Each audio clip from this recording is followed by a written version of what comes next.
नमस्कार दोस्तों, स्वागत है आपका लर्न MIS में। इस क्लास में हम सीखेंगे pivot table calculated field. Okay, तो कैलकुलेटेड फील्ड क्या होता है, सबसे पहले इसको जान लीजिए और उसके बाद जो है कि हम डेटा सेट को जानेंगे और इसको पॉइंट दर पॉइंट जो है कि एक एक ऑप्शन को सीखेंगे इस क्लास में। तो दोस्तों, इसके पहले अगर आपने जो है कि मेरा प्रीवियस वीडियो नहीं देखा है पिवट टेबल का, तो आपको यह थोड़ा समझने में कठिनाई होगी। तो अगर आप चैनल पे न्यू हैं तो आपको कहाँ से देखना है, आप मेरे चैनल पे जाएंगे, यहाँ पे लर्न MIS के यहाँ पे प्लेलिस्ट पे जाएंगे। प्लेलिस्ट पे जाएंगे तो यहाँ पे आपको पिवट टेबल का बेसिक टू एडवांस प्लेलिस्ट मिलेगा। इस पर आप क्लिक करेंगे तो यहाँ पे A to Z आपको सारा, यहाँ पे देखिए सारा वीडियो मिल जाएगा, तो यहाँ से आप देख सकते हैं। तो ये तो रहा आप कहाँ से देखेंगे। तो चलिए अब चालू करते हैं अपने क्लास को। तो सबसे पहले देखिए दोस्तों, हमारे पास डेटा सेट है। इस कैलकुलेटेड फील्ड ऑप्शन की रिक्वायरमेंट कब होती है, क्यों होती है, इसके बारे में थोड़ा जानते हैं। सबसे पहले देखिए हमारे पास जो डेटा सेट है, सपोज दैट आपके पास जब भी डेटा होता है, जिस डेटा पे आप काम करते हैं, एक बार फॉर्मेटिंग जो होती है, किसी भी एप्लीकेशन से डेटा पुल करते हैं या आपके पास जो भी डेटा का फॉर्मेट होता है, जो भी फील्ड्स होते हैं, वो ईच एंड एवरी मंथ लगभग हेडर सेम होता है, उसमें कुछ भी अप एंड डाउन नहीं होता है। अब कई बार रिक्वायरमेंट ये पड़ती है कि सपोज अगर तो आपकी फील्ड है लेकिन एक्स्ट्रा फील्ड ऐड करने की ज़रूरत पड़ जाती है। जैसे कि मान लीजिए इस महीने आपके बॉस ने बोल दिया कि भाई सारे यूजर को RNR देना है, इंसेंटिव देना है। ओके, तो यहाँ पे आप क्या करेंगे, एक इंसेंटिव नाम का फील्ड ऐड करेंगे और ऐड करने के बाद यहीं क्या कैलकुलेशन करेंगे। तो ऐसा करना क्या सही है? बिल्कुल मेरे हिसाब से तो नहीं है, क्योंकि हो सकता है अगले महीने वो RNR ना चले, अगले महीने बंद हो जाए। यह क्षणिक मात्र के लिए है, तो यहाँ पे फील्ड क्यों ऐड करना। ओके, क्योंकि आप ये समझिए कि आपका जब डेटा होता है तो वह डेटा लाखों में होता है। तो अगर कोई भी फील्ड ऐड करते हैं तो ऐड करने से पहले 1000 बार सोचते हैं भैया कि आपकी फाइल का साइज बढ़ जाएगा, फिर उसको ओपन करने में प्रॉब्लम होगी, साइज जब बढ़ेगा तो कैलकुलेशन में आपका टाइम लगेगा। तो वो सारी चीज़ों को अवॉइड करने के लिए फिर आप अपनी चीज़ों को स्मूथ, यानी अगले महीने बंद हो जाए, चले ना चले, उसका कोई गारंटी नहीं है, इसलिए इसको आप पिवट टेबल के अंदर कैलकुलेट करिए, ज़्यादा बेहतर होगा। कैसे करेंगे चलिए सीखते हैं। सबसे पहले Alt+N+VT, यहीं हमने एक पिवट टेबल बना लिया। अब ये पिवट टेबल कहीं भी बना सकते हैं, यहाँ पे बना लीजिए, चाहे आप न्यू सीट पे बना लीजिए। तो चलिए मैं यहीं पे कहीं बना देता हूँ, सबसे ऊपर जाता हूँ और एग्जिस्टिंग सीट ले लेता हूँ और यहीं के यहीं बना देता हूँ। अब देखिए मैंने एक पिवट टेबल बना दिया। अब पिवट टेबल बनाया तो अब हमें जो है कि एजेंट का नाम चाहिए और यहाँ पे चाहिए अमाउंट टोटल। अब हमारा क्वेश्चन क्या बोल रहा है, give 5% incentive of total amount of sales to each agent, okay, only for this month. अब क्वेश्चन क्या है कि बॉस का ऑर्डर आ गया कि सिर्फ इसी मंथ के लिए इंसेंटिव ऐड करना 5% सबको दे देना है। अब यहाँ पे हम बैठ के ऐड थोड़ी ना करेंगे एक फील्ड।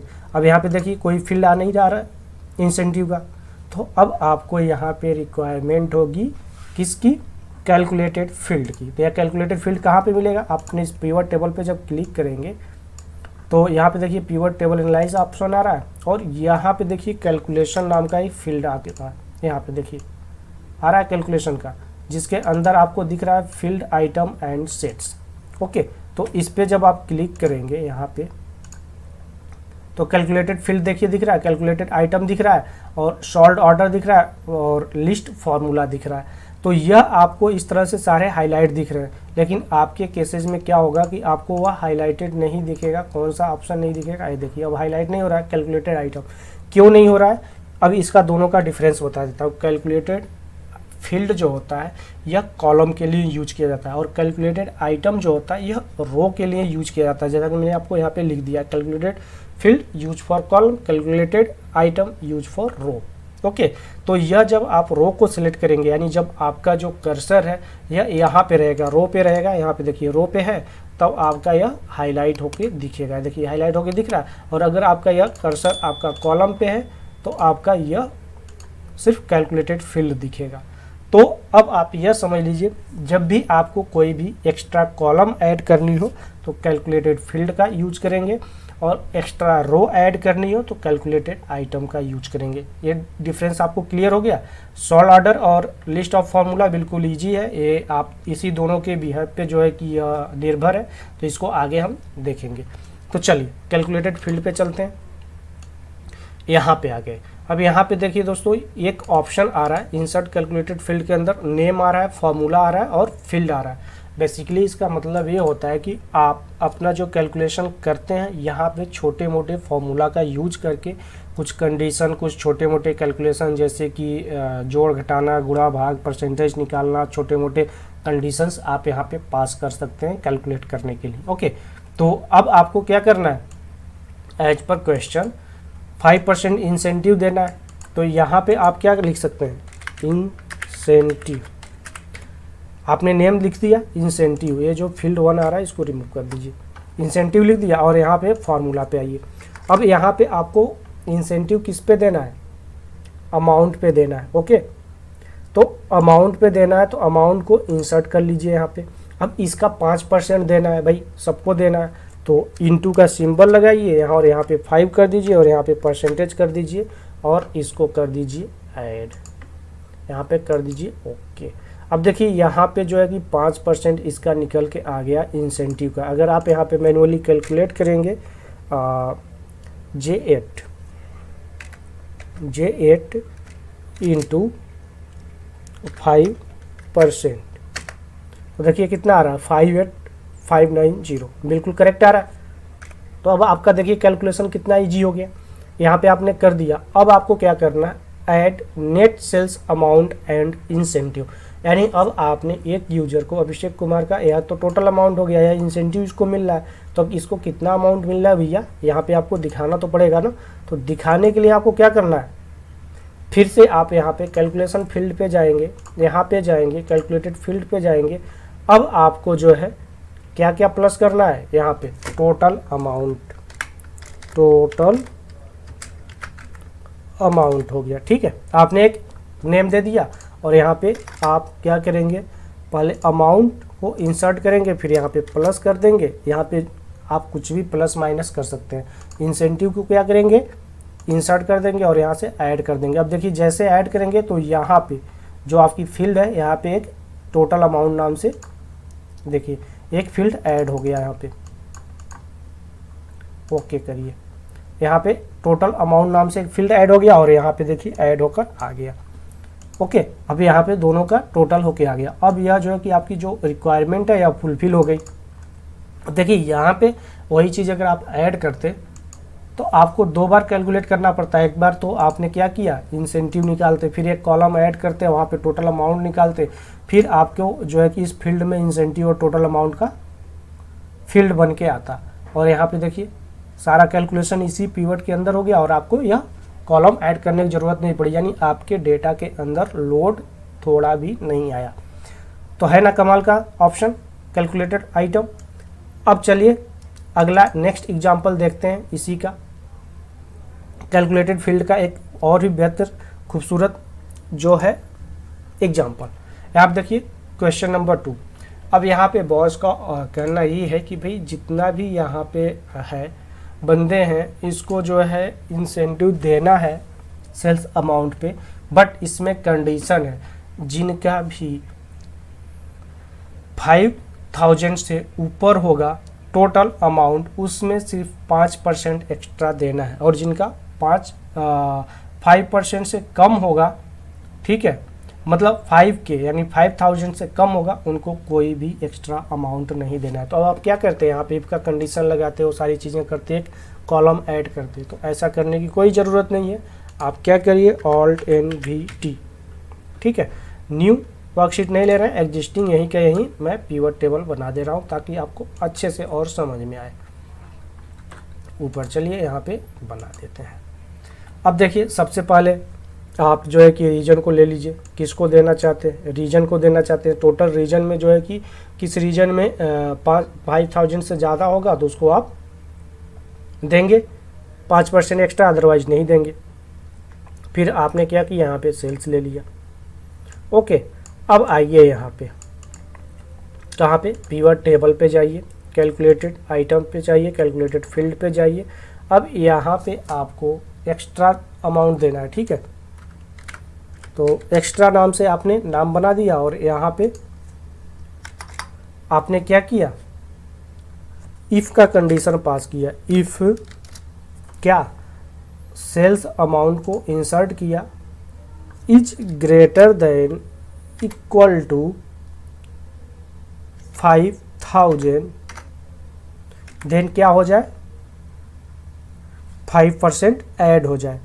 तो यहाँ पे सेल्स अमाउंट को फिर से क्या करेंगे, इंसर्ट कर लेंगे इनटू 5%, अदरवाइज 0 हो जाए, और आप इसको ब्रैकेट को क्लोज कर देंगे और कर देंगे इसको ऐड, और यहाँ से कर देंगे ओके। ये देखिए दोस्तों, यहाँ पे ऐड हो गया एक्स्ट्रा आपका 5%। इसका चाहे तो आप जो है कि एक्स्ट्रा आप कितना परसेंट दे रहे हैं यहाँ पे आप शो करना चाहते हैं तो यहाँ पे आप डायरेक्टली जो है कि नाम में चेंज कर सकते हैं, या तो आप यहाँ पे देखिए, यहाँ पे आप जाके 5% आप डाल सकते हैं, कोई दिक्कत नहीं है। देखिए तो एक्स्ट्रा 5% आप दे रहे हैं। अब यहाँ देखिए 5,000 से कम है तो इसको 0 मिला है, इसका 5,000 से ज़्यादा 5% मिल गया, इसको 5% मिल गया। ठीक है, अब यहाँ पे टोटल अमाउंट आपको देना है।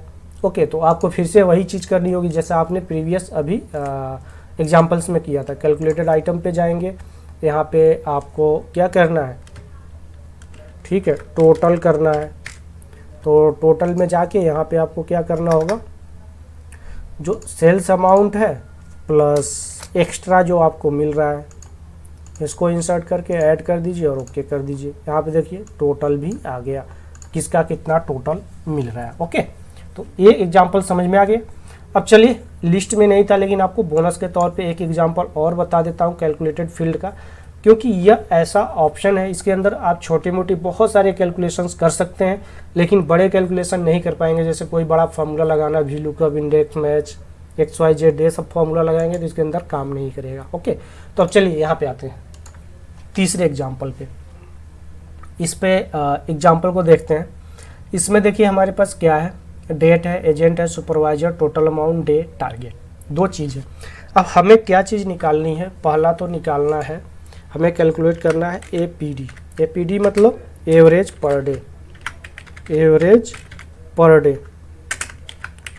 Per day of each agent, of each agent. Okay, दूसरा चीज़ क्या हो गया, पर डे ईच एजेंट का निकालना है। ओके, अब दूसरा ये है कि हमें ये निकालना है कि किसका टारगेट मेट हुआ, किसका टारगेट मेट नहीं हुआ है, किस एजेंट का। ठीक है, कैलकुलेट टारगेट मेट और नॉट इन परसेंटेज। ओके, दो क्वेश्चन है यहाँ पे। एक तो ये हमें इसमें से निकालना है कैलकुलेट करके कि भाई किसका टारगेट मेट हो रहा है, किसका नहीं हो रहा है, और कितना डेली बेसिस पे कर रहा है। अभी देखिए पूरे मंथ का डेटा है। अगर आप यहाँ पे देखेंगे डेट पे फिल्टर लगा के, तो यहाँ पे देखिए मई मंथ का पूरा डेटा है, कब तक का, 31 मई तक का है। यहाँ पे ये सारे एजेंट हैं, ये सुपरवाइजर हो गया, यहाँ पे टोटल वॉल्यूम ये प्रोसेस करना है डेली बेस पे, तो ये डेली का यहाँ पे हो गया। जैसे प्रवीण कुमार 1 तारीख को काम किया, 1 हो गया, जिस दिन जो काम किया यहाँ पे 1 डे हो गया, यहाँ पे टारगेट दिया हुआ। यानी इनको टारगेट डेली का करना है 50 वॉल्यूम पर डे, जिसमें से ये लोग कर रहे हैं, कोई 44 कर रहा है, कोई 41 कर रहा है, कोई 43, कोई कुछ कर रहा है, XYZ। ओके, तो इसको हमें कैलकुलेट करना है। अब ये दो चीज़ कैलकुलेट करने के लिए आपको क्या है, यहाँ पे 2 फील्ड ऐड करनी पड़ेगी, बट आपको ये फील्ड ऐड करने की ज़रूरत नहीं है, ये सारी चीज़ें पिवट टेबल के अंदर हो जाएगी। तो क्या आप कर लेंगे अगर आपको मैं छोड़ दूँ तो? ठीक है, आप इसको करिएगा, क्वेश्चन समझ में आ गया, आप इसको सॉल्व करिए। मैं यह सीट जो है कि क्या करूँगा, अटैच कर दूंगा डिस्क्रिप्शन से, डाउनलोड करके इसको सॉल्व करिएगा। जैसा कि आपको मैंने दोनों चीज़ बता दिया, अब इसको सॉल्व करिए, आपके लिए होमवर्क है। ठीक है, और सॉल्व करने के बाद आप क्या करिएगा, हमें कमेंट्स में बताइएगा कि मेरा सॉल्व हो गया और आपका सही आंसर आ रहा है। ओके, तो चलिए, और अगर कोई प्रॉब्लम होती है, नहीं सॉल्व कर पाएंगे, तो नेक्स्ट जब क्लास का जो वीडियो लेके आऊँगा तो उसमें मैं डेफिनेटली बता दूंगा आपको। बट तब तक के लिए आप अपना थोड़ा सा दिमाग लगाइए, ताकि हमें भी तो पता चले कि आप अच्छे से सीख रहे हैं। ओके, तो चलिए अब मिलेंगे नेक्स्ट वीडियो में नेक्स्ट टॉपिक के साथ। तब तक के लिए धन्यवाद। जय हिंद, जय भारत।